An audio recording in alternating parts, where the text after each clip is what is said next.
16ویں تراویح کے چند اہم نکات۔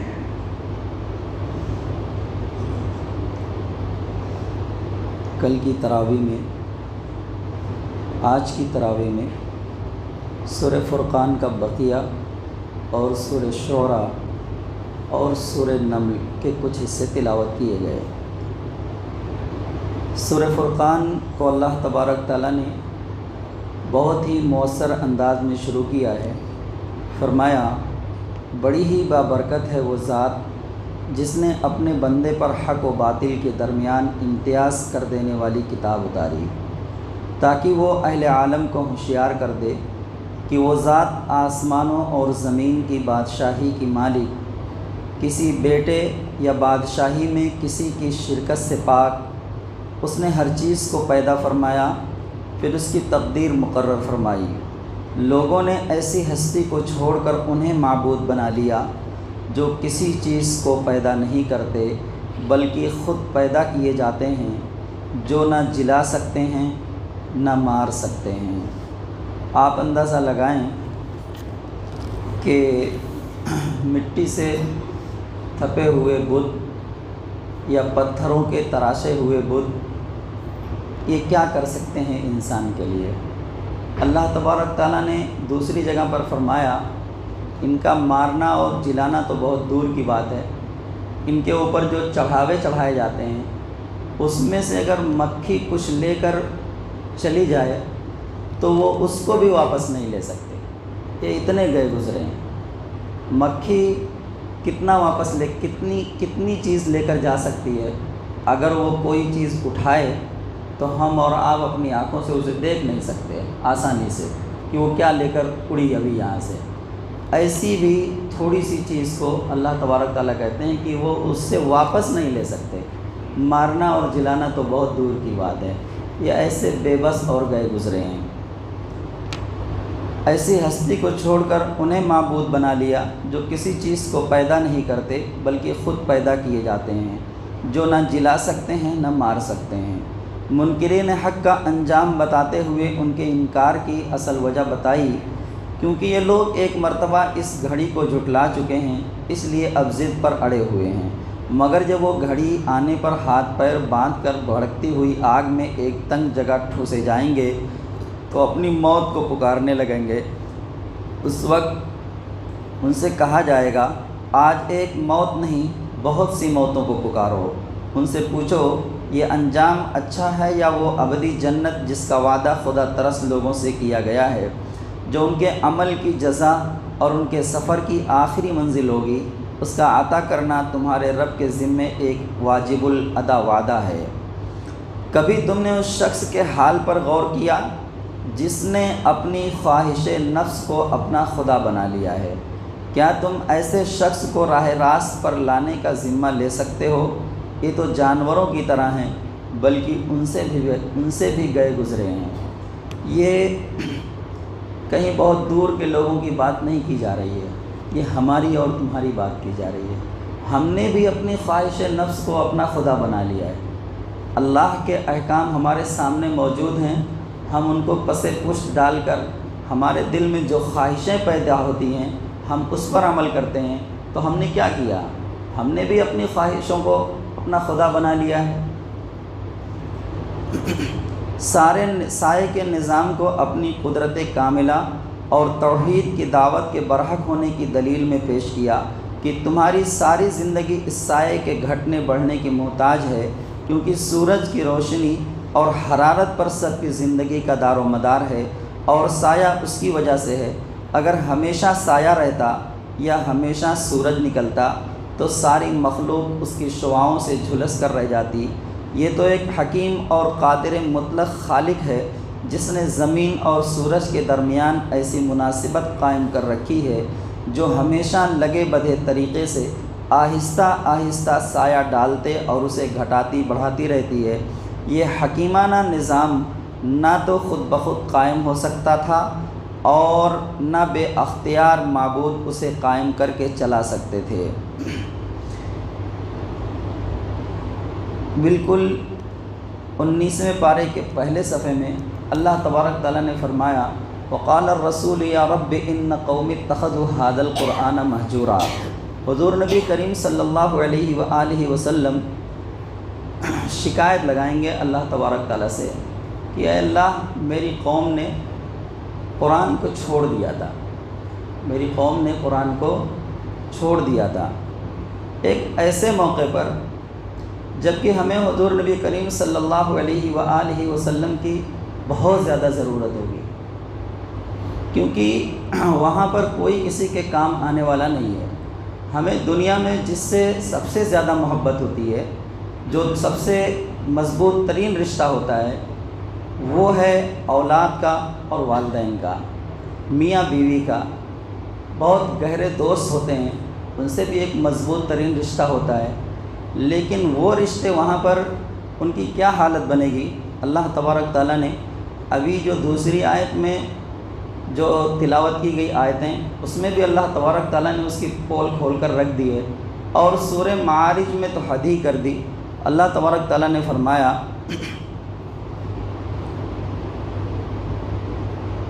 یوم تکون السماء کالمہل، وہ عذاب اس دن ہوگا جب آسمان تیل کی تلچھٹ کی طرح سے ہو جائے گا۔ آج جو ہمیں ہمارے سر پر بہت مضبوط آسمان دکھائی دے رہا ہے، اللہ تبارک تعالیٰ کہتے ہیں کہ وہ ایسا سخت عذاب ہوگا اس دن کا کہ آسمان تیل کی تلچھٹ کی طرح سے ہو جائے گا۔ وَتَكُونُ الْجِبَالُ كَالْعِهْنِ، اور پہاڑ رنگین روئی کی طرح ہو جائیں گے۔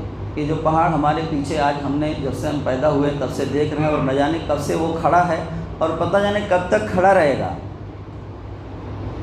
اللہ تبارک تعالیٰ نے، اور اس سے مضبوط ترین اور اس سے اونچی اونچی چوٹیاں پہاڑوں کی دنیا میں موجود ہیں، اللہ تبارک تعالیٰ نے کہا کہ یہ پہاڑ رنگین روئی کی طرح سے ہو جائیں گے۔ جس طرح سے روئی اڑتی پھرتی ہے، ایسے یہ اونچے اونچے پہاڑ اڑتے پھریں گے۔ اور کوئی جگری دوست، وَلَا يَسْأَلُ حَمِيمٌ حَمِيمًا، اور کوئی جگری دوست کسی جگری دوست کو پوچھے گا بھی نہیں۔ ایسا نہیں ہے کہ دیکھیں گے نہیں، پہچانیں گے نہیں۔ اس کی بھی وضاحت کر دی اگلی آیت میں، فرمایا يُبَصِّرُونَهُمْ يَوَدُّ الْمُجْرِمُ لَوْ يَفْتَدِي مِنْ عَذَابِ يَوْمِئِذٍ بِبَنِيهِ، حالانکہ وہ ایک دوسرے کو دکھا بھی دیے جائیں گے، وہ ایک دوسرے کو دکھا دیے جائیں گے۔ وہ پہچانے گا جیسے آپ مجھے ابھی یہاں دیکھ کر پہچان رہے اور میں آپ کو دیکھ کر پہچان رہا ہوں، اس طرح سے پہچانیں گے۔ لیکن کوئی کسی کو پوچھے گا نہیں، کوئی کسی کا پرسان حال نہیں ہوگا، حالانکہ وہ ایک دوسرے کو دکھا بھی دیے جائیں گے۔ مجرم یہ چاہے گا کہ اس دن عذاب سے چھوٹنے کے لیے اپنے بیٹے فدیہ میں دے دے، اپنے بیٹے فدیہ میں دے دے۔ آج ہم اپنے بچوں کی خوشحالی کے لیے، ان کو اچھا پہنانے اور اچھا کھلانے کے لیے دن بھر پسینہ بہاتے ہیں۔ اس دن یہ حالت ہوگی کہ انہی اولاد کو فدیہ میں دے کر ہم یہ چاہیں گے کہ ہم عذاب سے چھوٹ جائیں۔ اب اس سے مضبوط ترین رشتہ اور کس کا ہوتا ہے؟ جس کے لیے ہم اپنے آپ کو تھکا رہے ہیں، وہاں ہم انہی کو فدیہ میں دینے کے لیے تیار رہیں گے۔ بس صرف یہ ہوگا کہ کسی طرح سے ہم چھوٹیں۔ ایسے موقع پر جو سب سے بڑا سہارا ہوگا وہ حضور نبی کریم صلی اللہ علیہ وآلہ وسلم کا سہارا ہوگا، کہ کاش ہو سکتا ہے ابھی ہمارے نبی کی شفاعت سے ہی ہمیں اس عذاب سے چھٹکارا مل جائے۔ یہ ہم امید لگائے ہوئے بیٹھے ہوں گے۔ ایسے موقع پر اگر حضور نبی کریم صلی اللہ علیہ وآلہ وسلم ہی اللہ تبارک تعالیٰ کے سامنے شکایت لے کر کھڑے ہو جائیں گے کہ یہ آفتاب نے قرآن کو چھوڑ دیا تھا، یہ فلاں نے قرآن کو چھوڑ دیا تھا، یہ فلاں نے قرآن کو چھوڑ دیا تھا، اس وقت جو سب سے بڑا سہارا ہے وہی ہماری شکایت لے کر کھڑا ہے، آپ اندازہ لگائیں کہ اس وقت ہماری کیا بنے گی، کہاں جائیں گے، کون پرسان حال ہوگا؟ اندازہ لگائیں۔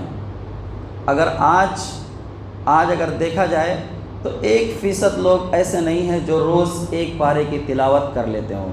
اس پر غور و فکر کرنا، سمجھنا، تدبر کرنا، یہ تو بہت دور کی بات ہے۔ 4 سے 5% لوگ ہمارے ہاں نمازی نہیں ہیں۔ ان نمازیوں کی تعداد میں بھی فجر کی نماز میں گھٹ کر تعداد آدھی ہو جاتی ہے، اور جو لوگ آتے بھی ہیں مسجد میں، وہ کتنے لوگ تلاوت کرتے ہیں؟ اس میں جو ہم کو چند لوگ دکھائی بھی دیتے ہیں، کچھ لوگ اس میں ایسے ہیں جو سورہ یاسین تک محدود رہ جاتے ہیں، کچھ لوگ ایسے ہیں جو ان کے وظیفے میں شامل ہیں صورتیں، وہ تلاوت کر کے اڑ جاتے ہیں۔ آپ اندازہ لگائیں کہ کتنے فیصد لوگ تلاوت کرنے والے ہیں۔ اس پر غور و فکر کرنا، تدبر کرنا، یہ تو بہت آگے کی بات ہوئی۔ کیا ہم لوگ مجرم بنا کر کٹہرے میں کھڑے نہیں کر دیے جائیں گے؟ کیا ہم نے قرآن کو چھوڑ نہیں دیا ہے؟ اگر یہ کہا جائے کہ 1% لوگ سے تلاوت کرنے والے ہیں تو یہ بھی جو ہے غلط اندازہ ہوگا میرے خیال سے۔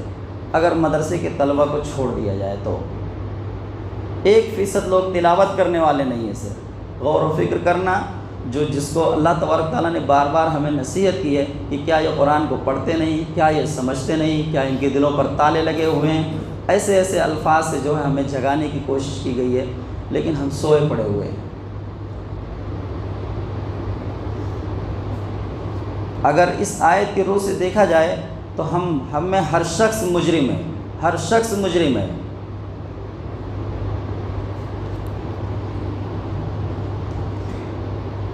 خاتمہ پر، اس صورت کے خاتمہ پر خدا کے اصل بندے کہلانے کے مستحق افراد کا نقشہ کھینچا۔ رحمان کے اصل بندے وہ ہیں جو نرم چال چلنے والے ہیں، جو ابھی نماز میں پہلی رکعت میں جن آیتوں کی تلاوت کی گئی، یہ انہی آیتوں کی ترجمانی ہے۔ رحمان کے اصل بندے کون ہیں؟ رحمان کے پسندیدہ بندے کون ہیں؟ یعنی اللہ تبارک تعالیٰ کے پسندیدہ بندے کون ہیں؟ وعباد الرحمن، یہاں سے شروع ہوتی ہے تلاوت۔ رحمان کے اصل بندے وہ ہیں جو نرم چال چلنے والے ہیں، جاہلوں سے بحث میں نہ الجھنے والے، عبادت گزار، عذاب سے بچنے کی دعائیں مانگنے والے، اعتدال کے ساتھ خرچ کرنے والے، ناحق کسی کو نہ مارنے والے، بدکاری، جھوٹی گواہی اور لغو باتوں سے بچنے والے، اور اپنے رب کی آیات کا گہرا اثر قبول کرنے والے، ایسے بندوں کا جنت میں شاندار استقبال ہوگا۔ سورہ شعراء کا آغاز ان الفاظ سے ہوتا ہے۔ انہی آیتوں کے اندر اللہ تبارک تعالیٰ نے ہمیں ایک بہت ہی پیاری سی دعا سکھلائی ہے۔ ہم نے اپنے بچوں کی جو ہم پرورش کے لیے نظم کرتے ہیں، ساتھ ہی ساتھ ہمیں ان کی تربیت کا بھی نظم کرنا ہمارے لیے ضروری ہے۔ اتنا ہی ضروری ہے جتنا ہم ان کے کھانے پینے کے لیے اپنے آپ کو بھاگ دوڑ میں اپنا وقت خرچ کرتے ہیں، اپنے آپ کو تھکاتے ہیں، ان کی تربیت کے لیے بھی ہمیں اتنا ہی تھکانا ہے۔ اگر ہم اتنا نہیں تھکائیں گے اور اللہ نہ کرے اگر وہ کسی غلط راستے پر نکل گئے تو آپ یقین جانیں اولاد کا غم ایسا غم ہے جو سارے غم پر بھاری ہے، جو سارے غم پر بھاری ہے۔ آپ کے پاس آپ کو اللہ نے بہت کچھ نوازا ہے، لیکن اگر نیک اور صالح اولاد نہیں ہے تو پھر وہ چیزیں جو ہے آپ کو سکون نہیں دے سکیں گی۔ جو آپ کے پاس رکھی ہوئی ہیں سامان عیش، جس سے یہ چاہتے ہیں کہ ہمیں سکون حاصل ہو جائے، ہرگز حاصل نہیں ہو سکتا۔ تو اللہ تبارک تعالیٰ نے انہی آیتوں کے اندر ہمیں وہ دعا سکھلائی ہے کہ ہم جو ہے اپنے رب سے دعا مانگیں اس طرح سے، ربنا ہب لنا من ازواجنا وذریاتنا قرۃ اعین واجعلنا للمتقین اماما۔ ابراہیم علیہ السلام جیسا اولو العزم پیغمبر اپنے رب سے دعا مانگ رہا ہے، رب اجعلنی مقیم الصلاۃ ومن ذریتی ربنا وتقبل دعا۔ اپنے بچوں کے لیے اللہ تبارک تعالیٰ، حضرت ابراہیم علیہ السلام اللہ تبارک تعالیٰ سے دعا مانگ رہے ہیں کہ اللہ میری جو ذریت ہے، میری جو اولاد ہے، اس میں لوگوں کو نمازی بنا دیجیے۔ تو ہم بھی اپنے بچوں کے لیے دعا مانگیں۔ اپنی جو ہم نے تعلیم و تربیت کا جو نظم کر رکھا ہے، صرف اسی پر اکتفا کر کے نہ بیٹھ جائیں کہ ہم نے تو بہت اچھا کھلایا پلایا، تربیت کے لیے بہت اچھا نظم کیا، صرف نظم کر کے ہمیں بیٹھ نہیں جانا ہے، بلکہ اپنے رب سے دعا بھی کرتے رہنا ہے ان کے اچھے اخلاق کے لیے کہ اللہ ان کے ایسے پیارے اخلاق بنا دے کہ ان کو میں دیکھوں تو ہماری آنکھیں ٹھنڈی ہو جائیں۔ قرۃ اعین، آنکھیں ٹھنڈی ہو جائیں۔ اولاد کو دیکھیں تو ایسی پیاری ہو، ایسی بااخلاق ہو کہ ان کو دیکھ کر آنکھیں ٹھنڈی ہو جائیں۔ ایسا نہ ہو کہ جب وہ سامنے آ جائیں تو نفرت دل میں پیدا ہو جائے کہ یہ کہاں سے آ گیا، نہیں تھا تو ابھی ہم اس سے سکون میں تھے، ایسا نہ ہو۔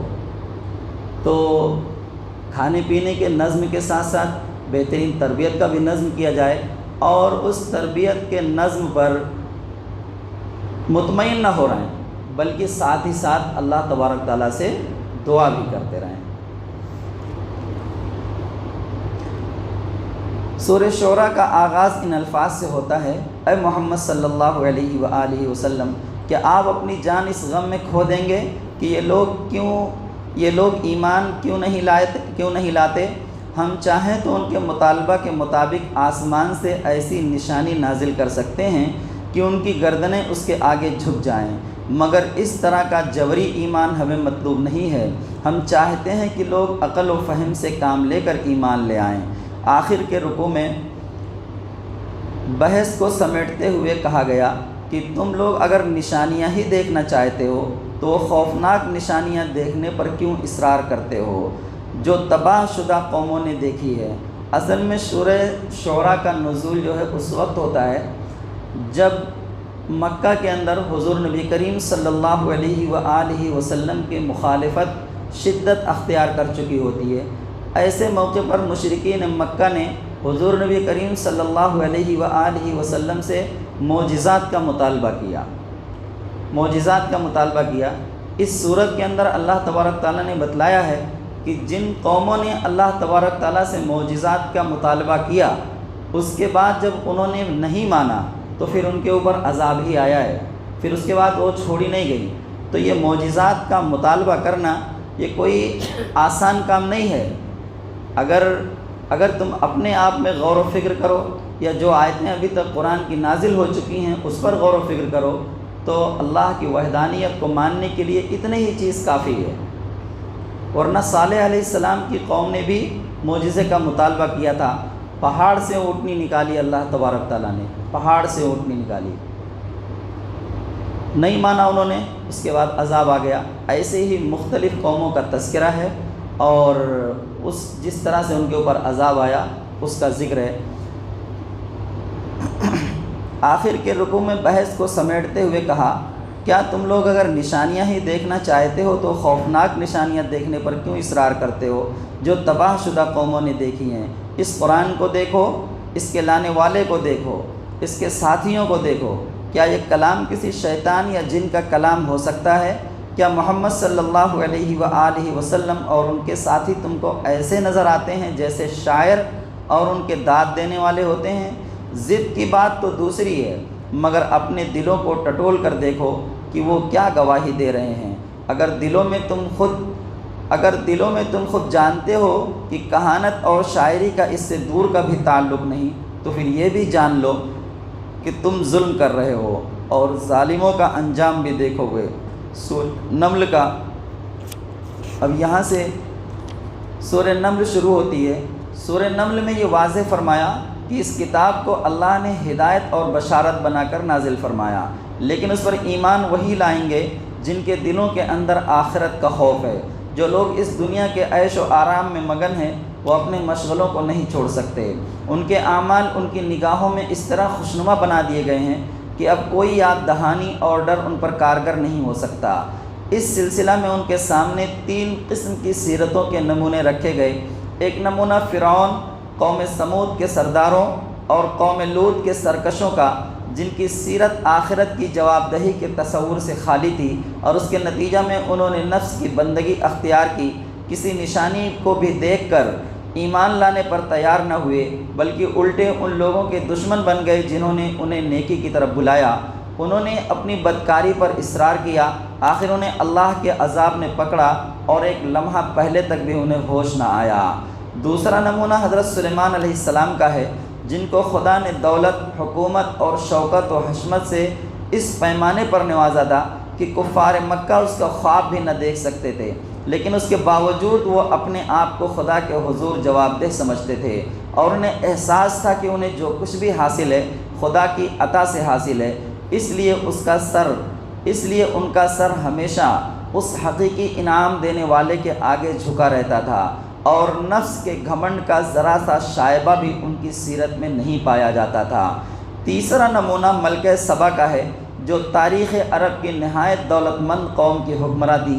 اس کے پاس وہ تمام اسباب جمع تھے جو کسی انسان کو غرور اور سرکشی میں مبتلا کر سکتے تھے، اور سرداران قریش کے مقابلہ میں لاکھوں درجہ زیادہ حاصل تھے۔ پھر وہ ایک مشرک قوم سے تعلق رکھتی تھی، باپ دادا کی تقلید کی بنا پر، اور اپنی قوم میں اپنی سرداری برقرار رکھنے کی خاطر بھی اس کے لیے شرک کے دین کو چھوڑ کر توحید کے دین کو اختیار کرنا اس سے کہیں زیادہ مشکل کام تھا جتنا کسی عام مشرک کے لیے ہو سکتا ہے۔ لیکن جب اس پر حق واضح ہو گیا تو کوئی چیز اسے حق کو قبول کرنے سے نہیں روک سکی، کیونکہ گمراہی صرف اس وجہ سے تھی کہ اس نے آنکھ ہی مشرکانہ ماحول میں کھولی تھی، لیکن نفس کی بندگی اور خواہشات کی غلامی کا مرض اس پر مسلط نہیں تھا۔ چنانچہ خدا کے حضور جواب دہی کا احساس اس کے ضمیر میں موجود تھا، اسی وجہ سے حق قبول کرنے کی سعادت حاصل ہوئی۔ یعنی جب تک حق واضح نہیں ہوا تھا تب تک مشرکانہ ماحول میں پرورش پائی تھی، اس لیے مشرکانہ اعمال کر رہی تھی، لیکن جب حق واضح ہو گیا تو فوراً اسے قبول کر لیا۔ اسی طرح سے اگر ہم سے کوئی غلطی سرزد ہوتی جا رہی ہے مستقل، اور جب وہ حق واضح ہو جائے، کسی بھی طرح سے یہ معلوم ہو جائے کہ ابھی تک ہم جو عمل کر رہے تھے یہ صحیح نہیں تھا، یہ غلط تھا، چاہے وہ پشتوں سے ہمارے درمیان چلا آ رہا ہو، ہمارے باپ دادا وہ کام کرتے ہوئے چلے آ رہے ہوں، بہت سارے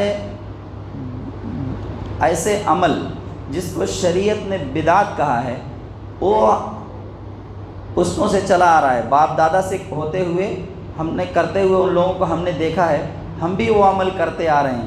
لیکن جب یہ جس دن یہ پتہ چل جائے کسی کتاب کے ذریعے یا کسی عالم نے ہم کو بتایا کہ یہ کام ٹھیک نہیں ہے، تو اب جو ہے ہمیں اس پر ڈٹے رہنا ہمارے لیے مناسب نہیں ہے۔ جب حق واضح ہو جائے تو ہم حق کو اختیار کر لیں، یہ اچھے لوگوں کا شیوا رہا ہے۔ اگر ہم یہ چاہتے ہیں کہ جو کچھ نعمتیں اللہ تبارک تعالیٰ نے ہمیں دی ہوئی ہیں اس میں اضافہ ہوتا رہے، تو ہمیں حضرت سلیمان علیہ السلام کے نقش قدم پر چلنا ہوگا، جیسا انہوں نے کیا۔ اللہ تبارک تعالیٰ نے ان کو اس قدر نوازا، ایسی بادشاہت عطا فرمائی کہ آج تک دنیا میں کسی کو ایسا اقتدار کسی کو نصیب نہیں ہوا، ایسا اقتدار کسی کو نصیب نہیں ہوا۔ لیکن جب اول تو کبھی ایک لمحہ کے لیے وہ اس احساس سے خالی ہی نہیں ہے کہ جو کچھ عطا ہوا ہے سب اللہ کی عطا ہے، اور ہر وقت جو ہے وہ شکر بجا لا رہے ہیں۔ لیکن جب بھی ان کے سامنے کسی بڑی نعمت کا ظہور ہوتا ہے تو وہ اور زیادہ اپنے رب کا شکر ادا کرنے لگ جاتے ہیں۔ تو ہمیں بھی جو کچھ دیا ہوا ہے یہ ہم یہ سوچتے ہیں کہ ہم نے کمایا، ہم نے محنت کیا۔ اللہ تبارک تعالیٰ نے کہا، اللہ تبارک تعالیٰ نے فرمایا کہ ہم نے تمہیں دیا، اسی لیے تو کہا کہ ہم نے جو تمہیں رزق دیا ہے اس میں سے خرچ کرو۔ ہم یہ سوچتے ہیں کہ ہم نے کمایا ہے، تو جب یہ سوچتے ہیں کہ ہم نے کمایا تو اس میں سے خرچ کرنا مشکل ہوتا ہے۔ تو جو کچھ ہے ہمارے پاس، جیسی بھی نعمتیں ہیں، یہ سب اللہ کی طرف سے عطا کردہ ہیں، اس لیے ہمیں اللہ تبارک تعالیٰ کا شکر ادا کرتے رہنا چاہیے۔ جب ہم اللہ کا شکر ادا کرتے رہیں گے تو اللہ تبارک تعالیٰ اس نعمت میں اضافہ کرتے رہیں گے۔ ایک موقع ایسا آتا ہے کہ یہ جو ملکہ سبا کا ذکر ہے اس صورت کے اندر، ہدہد جب حاضری لی حضرت سلیمان علیہ السلام نے، ہدہد کو غائب پایا، بہت غصہ ہوئے۔ جب وہ حاضر ہوا تو اس سے پوچھا کہاں چلے گئے تھے، تو اس نے کہا کہ ابھی میں آپ کے پاس ایک ایسی خبر لے کر آیا ہوں جس کا علم آپ کو بھی نہیں ہے۔ کیا خبر لے کر آئے ہو؟ وہ کہتا ہے کہ میں ایک ایسی قوم کو دیکھ کر آیا ہوں جو اپنے رب کو چھوڑ کر سورج کی پرستش کرتی ہے۔ اس کے لیے بہت اچنبھے کی بات تھی، ایک پرندے کے لیے اچنبھے کی بات ہے کہ سب کچھ دیا ہوا اللہ کا کھا پی رہے ہیں اور اس کی پرستش کو چھوڑ کر سورج کی پوجا کی جا رہی ہے۔ ایک پرندہ اس بات کو برداشت نہیں کر پا رہا ہے اور انسان اس عمل کو کرتا ہے، تعجب کی بات ہے۔ بہرحال سلیمان علیہ السلام نے کہا ٹھیک ہے، ابھی دیکھتا ہوں کہ تم جو کچھ کہہ رہے ہو سچ کہہ رہے ہو یا جھوٹ۔ یہ خط لکھا، ایک خط لکھا۔ کل آپ نے جو ہے تلاوت میں سورت کے درمیان بسم اللہ الرحمن الرحیم سنا ہوگا، سنا کہ نہیں سنا؟ سنے تھے؟ دھیان ہے؟ تو یہی صورت، یہی ان کے خط کی ابتدا ہوتی ہے۔ سلیمان علیہ السلام ملکہ سبا کو خط لکھتے ہیں، انہی الفاظ سے شروع کرتے ہیں، بسم اللہ الرحمن الرحیم۔ اس کے بعد ایک مختصر سی تحریر لکھ کر وہ حدود کو دیتے ہیں اور کہتے ہیں کہ جاؤ وہ جو قوم ملکہ سبا جو اس حکمراں ہے اس قوم کی، اس کو لے جا کر دے دو اور وہیں بیٹھے رہو، دیکھو وہ کیا کرتی ہے، کیا جواب دیتی ہے، کیا رد عمل ہوتا ہے اس کا۔ ابھی پتہ چل جائے گا کہ تم نے جو خبر لائی ہے وہ جھوٹی ہے یا سچی ہے۔ بہرحال وہ خط پاتے ہی جو ہے یہ ادھر حدود لے کر جاتا ہے، ادھر سلیمان علیہ السلام اپنی جگہ پر بیٹھے ہوئے کہتے ہیں کہ کوئی ہے جو اس کے تخت کو میرے پاس لا کر حاضر کر سکے۔ تو ایک جن وہاں پر بیٹھا ہوا رہتا ہے، وہ کہتا ہے، اللہ تبارک تعالیٰ نے ان الفاظ میں اس واقعے کو نقل کیا ہے، قال عفریت من الجن، ایک قوی اور ہیکل مضبوط جن وہاں بیٹھا ہوا ہے، وہ کہتا ہے کہ آپ یہ جو مجلس سجی ہوئی ہے یہ اختتام کو بھی نہیں پہنچے گی، اس سے پہلے ہی میں جو ہے اس تخت کو لا کر یہاں پر حاضر کروں گا۔ ایک شخص وہاں بیٹھا ہوتا ہے، وہ کہتا ہے کہ میں اپنے علم کی بنیاد پر پلک جھپکنے کی دیر میں وہ تخت یہاں لا کر حاضر کر دیتا ہوں۔ بلقیس کا تخت لا کر حاضر کر دیا جاتا ہے۔ وہاں پر حضرت سلیمان علیہ السلام جو ہے، ایک بہت بڑی بات ہے نا، کہاں بیٹھے ہوئے ہیں، غالباً بیت المقدس فلسطین کے علاقے میں، اور تخت جو ہے ملکہ سبا کا یمن سے آ رہا ہے۔ کتنی دیر میں آ رہا ہے؟ پلک جھپکنے کی دیر میں آ رہا ہے۔ یہ بڑی نعمتوں سے نوازا ہے نا اللہ تبارک تعالیٰ نے حضرت سلیمان علیہ السلام کو۔ اب یہاں پر سلیمان علیہ السلام اللہ تبارک تعالیٰ کا شکر ادا کرتے ہیں۔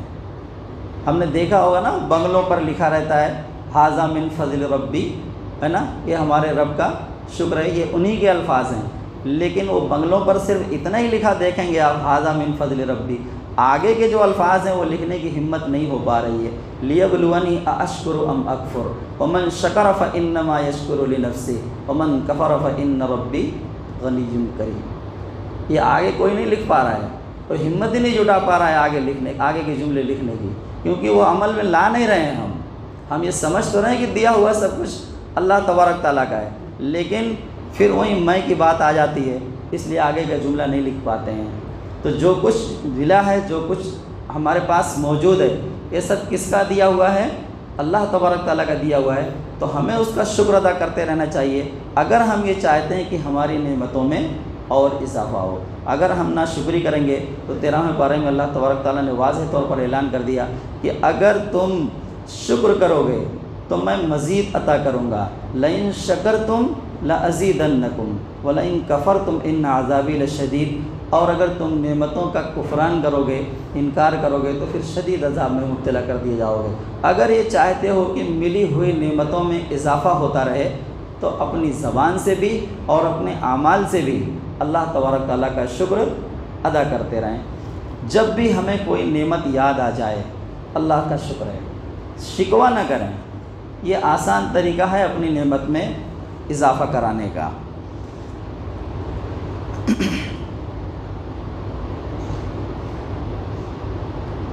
اس کے بعد کائنات کی تیسرا نمونہ ملکہ سبا کا ہے، جو تاریخ عرب کی نہایت دولت مند قوم کے حکمراں تھیں۔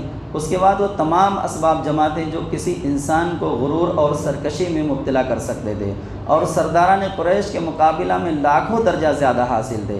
پھر وہ ایک مشرک قوم سے تعلق رکھتی تھی، باپ دادا کی تقلید کی بنا پر بھی اور اپنی قوم میں اپنی سرداری برقرار رکھنے کی خاطر بھی۔ اس کے لیے شرک کے دین کو چھوڑ کر توحید کے دین کو اختیار کرنا اس سے کہیں زیادہ مشکل کام تھا جتنا کسی عام مشرک کے لیے ہو سکتا ہے۔ لیکن جب اس پر حق واضح ہو گیا تو کوئی چیز اسے حق کو قبول کرنے سے نہیں روک سکی، کیونکہ گمراہی صرف اس وجہ سے تھی کہ اس نے آنکھ ہی مشرکانہ ماحول میں کھولی تھی، لیکن نفس کی بندگی اور خواہشات کی غلامی کا مرض اس پر مسلط نہیں تھا۔ چنانچہ خدا کے حضور جواب دہی کا احساس اس کے ضمیر میں موجود تھا، اسی وجہ سے اسے حق قبول کرنے کی سعادت حاصل ہوئی۔ 16ویں تراویح کا بیان ختم ہوا۔ اللہ تبارک تعالیٰ سے دعا ہے کہ اللہ تعالیٰ ہم سب کو قرآن پڑھنے، اس کو سمجھنے اور اس پر عمل کرنے کی توفیق عطا فرمائے۔ ربنا تقبل منا انک انت السمیع العلیم وتب علینا انک انت التواب الرحیم۔ صلی اللہ تعالی علی خیر خلقہ محمد وعلی آلہ واصحابہ اجمعین برحمتک یا ارحم